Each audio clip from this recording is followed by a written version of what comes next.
والله يقان الرقاص لكن طبعا كجنة لو بشاريي رق ولا شرف لبي هايين وددك رق وقعد عدا ودك يا أمد الله قد حيق أنا بي هايين أبي بكر الصديق وكمد رضي الله عنه مالنتو إسلامي لحدو كابو مقالة مكة وكلها مالنتو النبي قال له هجرون يينا أوركو النبي قفولي مالنتا أبو بكر السقا كيني ولكن النبي محمد عليه الصلاة والسلام وحكو يدي بثمنها يا أبا بكر أنا أورك هذيك أنت لعقتي سخرج كيسة أنا قال الله بحيب ورسولك كويلي لماذا بالمال والنفس النبي يقول مالي النفس بكو صعدا مال جسو كفي ذنا يا دينتي وقت جسو دينتي إلهي كفي ذنا يا لأن النبي محمد واك أبو بكر سفر قال الرفيقي إلى الغار سفر الهجرة ومعروف تاريخ ديس مر النبي كهر يا مر النبي كدم بيا markaabuu nabigu ku yiri Abu Bakar mar waad iga horeynaysaa mar waad iga dambeynaysaa maxay ku dhacday xagga hore markaan kaaga baqana waa ku hormaraayo waxaan idhaahdaa cadowga nabiga intuu wax yeelin adiga waxa lagu yeelo xagga dambe markaan kaaga cabsadana waan ka dambeeyaa buu ka yiri maalintii nabi maxamed alayhi salaatu wasalaam gudka la geliyayna Abu Bakar as-Siddiq taajir buu ahaa isagoo khalifa oo taladii ummadda oo dhan loo dhiibo gacanta laga saarayna wuxuu ahaa ninkii dharkiisa intuu qaada bagaashka tagay bacadlaha tagay dharkiisa ku iibinayay oo Umar ibn Khattab gacanta intuu soo qabtay uu ku yiri xageed u socotaa de waan shaqo tagaya reerkii ubadka ma shaqo tagay buu ka yiri ganacsi dambe haleeli masjid buu ka yiri taladii ummadda lagu dhibay adiga oo reerkayga masaariiftoodiina annaka bixinayno u shuureen adu halka fadhi baa lagu yiri taladii ummadda loo dhiibay maskaxdiisa kuma soo dhicin mas'uuliyadda lagu dhiibay baad reerkaaga iyo ubadkaaga ku nooleyn doontaa maskaxdiisa kuma soo dhicin waxa maskaxdiisa ku jirta reerkaagana adaa ka mas'uula tanaad ummadda u qabatayna waa mas'uuliyad ummadda u khadmeynaysaa halkeen kala joognaa waa kaas Usmaan ibn Affan kadalika qani buha Usmaan qani غزوة تبوك مركو النبي بحايي وحوها نكي 700 أوف أور إيا 500 أوف فرس نبي قورتي سكيني بوها أيدي انت عينك يقدر 700 أور إيا 500 أوف فرس لأن انت بحين كان أبو كجرة ودنا كينا أصحاب الرسول مركا لقا ورما يوحن وسنادات فقراء يقول كيالين أحيان طبعا كن أونن sahaydodii buu maalinta nabiga u keenay 10 ka kun ana ka qaaday igu daa gaadiidkay raacayeen uu keenay baadkay cunayeen sahay ka dhiganayeen uu keenay markaa buu nabigu gacmaha cirka u taagu yiri ya rab Usmaan ibn Affan raalli baan ka hay adiguna raalli ka noqo buu yiri ni'mal maalu salih lirajul salih nagamaanta xoolaheena baanankay noo yaalaan aqaladay noo yaalaan ciiday noogu jiraan oo qalaan ku dhisana iyagoo xoolahooga iyo dhaqaalahooga diinta Ilaahay bay ku bixinayeen 700 oo faras oo awr iyo 500 oo faras iyo zaadkay 10,000 oo nin ay cunayeen sahay ka dhiganayeen ilaa Tabuuka ay tagayaan ka soo noqonayaan aniga hal igu duceeyo buu yiri فقراء ما هي نقعان كاسة هدنا هبينك لابا ركعدود او كليو قرآن كدما كدميني هدنا نكاس مقام إبراهيم بو هبين لبدا لو والله قال عثمان بعد صلاة العشاء مقام كان النبي إبراهيم وهل كرات كوكويا لو وياه نيمك waa kuwa ku sameeyay qubad dheer ee dahabka ee dhalaasha ee sheeda laga daawado halka bariga banaanka iska ahaydo labada lagood baa la dul dhigi jiro marka maqaam Ibrahim halka Abu Usman habeenkii nin saxaabada kamid uu ku yiri iga yar baxanaguna ku cibaadeyste markaas uu uga baxay markuu arkay amirku dul jooga buu uga dhaqaaqay markaas uu labadiisa loo wada halka galiyay laba rakac ku tukaday rakaacadii koobaad quraanku ku dhameeyay rakaacadii labaadna qul wallahu ku tukaday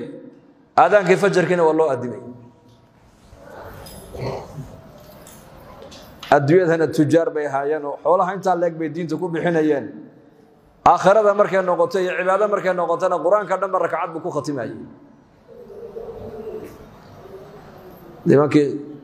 buqaada ahaa markii Usmaan ay rabeen inay dilaan fadaa'ilka uu sheegtay bay kamid ahayd arrinkaas warmaanaad dilaysaan buu ku yiri nimankii buqaada ahaa Masar iyo Basra iyo iska soo urursaday ee doonaya Usmaan inay qudha kaga jaraan runtii wayna dileen markii dambe wuxuu warmaanaad dilaysaan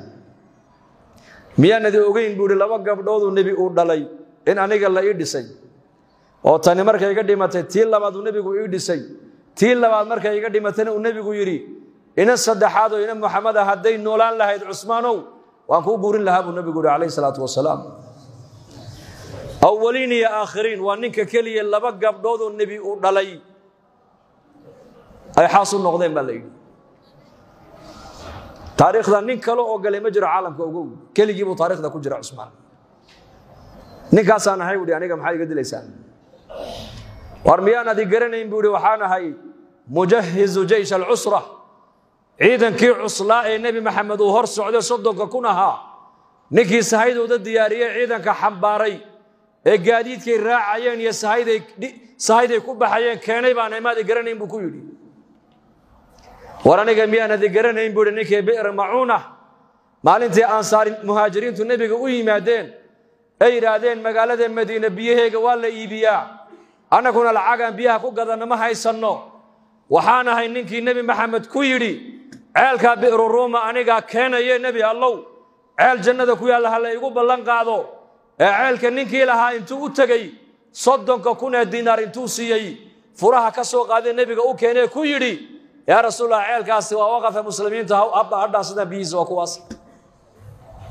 oo nabi maxamed uu yiri Usmaan ilaahay wuxuu ku diyaariyay ceel il jannada ku taala ilaahay ku ballan qaado nabigu ku yiri ya Usmaan baa nabigu ku yiri maalinka amal dambe oo wanaagsan oo saalix ah hadaanad qaban oo inta aad ku joojisid adigu inta ba janno ku gashay buu khalaas ninkaas aan ahay war waxaan ahay ninkii nabi maxamed uu yiri miyaanan ka xishoonayn ninka ay malaa'iktu ka xishooto wayana Usmaan nabiga kaleey salaatu wasalaam oo jilibkiisaasi uu muuqdo ayaa Abu Bakar u soo galay oo iska fadhiyay nabigu sidiisii kama dhaqaaqin fadhigii hadana Umar baa u soo galay sidiisii buu u fadhiyay hadana Ali baa u soo galay sidiisii buu u fadhiyay Usmaan ibn Affan markuu soo galay nabigu maradii buu hagaajistay markaas nabiga lagu yiri Abu Bakar iyo Umar labaduba sodog bay adiga ku yihiin Alina inantaadu qaba saddexdaaba Usmaan ka soo horeyso maradii mad saaran jilibkee maxaad Usmaan uga xishootaa lagu yiri miyaanan ka xishoonayn buu nabigu yiri ninka malaa'ikta ilaahay baa ka xishootay waxaan ogahay buu nabigu yiri hadaan sidii u fadhin lahaa xishoo daraadad Usmaan ma soo galeen buu halka uu joogi lahaa buu yiri warninka dilaysan waa ninkaas yiri ninkaas aan ahay maxaad iga dilaysan aniga Ali baa u yimiday oo inamadiisi ay garab socdaan oo hubka soo qaateen ya Abu Hurayra ya Amir al-Mu'minin nimanka buqaad ee kugu soo duulay waa 500 oo nin magaalada Madiinana 40 kun oo nin baa joogtay hal layno hanqa qabano qudhahan ka jarneen ugu fasax buu ku yiri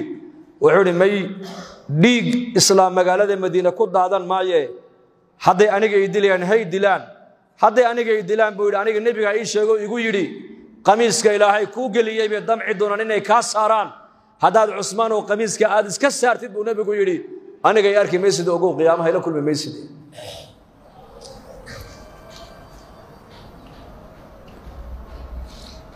beerti Abu Bakar uu nabiga albaabkeega u garaacay ya Abu Musa al-Ash'ari waha bawaabka nabiga u garaacay waa kuma Abu Bakar waa ku soo ijaazo qaadiyo joog nabigu uu sheegay Usmaan Abu Bakar ba albaabka taagan soo gal ka dhabuur albaabka oo u fasax jannana u bishaare hadana Umar baa garaacay Umarna u fasax inuu soo galo jannana u bishaare hadana Usmaan ba albaabka taagan Usmaanna soo gal ka dhaw idan jannana u bishaare balaayo asiibi doontana u sheeg buu rasuulku yiri marka uu nabigu bishaaradii markii loo sheegay balaayo la socota wuxuu yiri Allahul musta'an marka tiibu Usmaan xasuusiye Ali wuxuu ku yiri balaayada aniga inay qabsani doonto nabiga ii sheegay aniguna waan iska sabrayaaye aniga keligay hal ay dulo han dhinto anigu haddaan dhinto nin kale oo muslimiinta kamid oo inaga mid ah umba talada u dhiibanaysaane aniga dartay ha u dagaalaminay iska daayay buu yiri islaamnimadu baaqi ha noqotay la oran maayo niman buqaada bay dileen oo Madiina ku dileen la oran maayo waxa lagu sheekeynay hadaan isku kii fasaxa imika muslimiintii daarul khilaafa buu dagaal ka dhaco dawladda islaamku way baaba'ada la oran buu yiri marka anu han iska dhinto hay dilaan aniga laakiin dawladdeena islaamku hay noo jirto midnimadeenu ha jirto bal fahmiga saxaabadu ay qabeen eega dhiigoogay ummadda ku badbaadinayeen ummadnimadu inay jirto Usman dhiigiisii buu huray waayo muxuu dhiiga ugu huri waayay min maalintuu islaamay ilaa la dili doono dhaqaalihiisii oo dhan baa diinta islaamka ku baxayay islaamnimada markay wax ka galaan baad u lex jecloon moogta asxaabu rasuulillaah sallallahu alayhi wasallam min kooga faqiirka ila kooga qaniga malqabeenka diinta islaamka iyagu waxbay gashadeen diintu waxbay gashadeen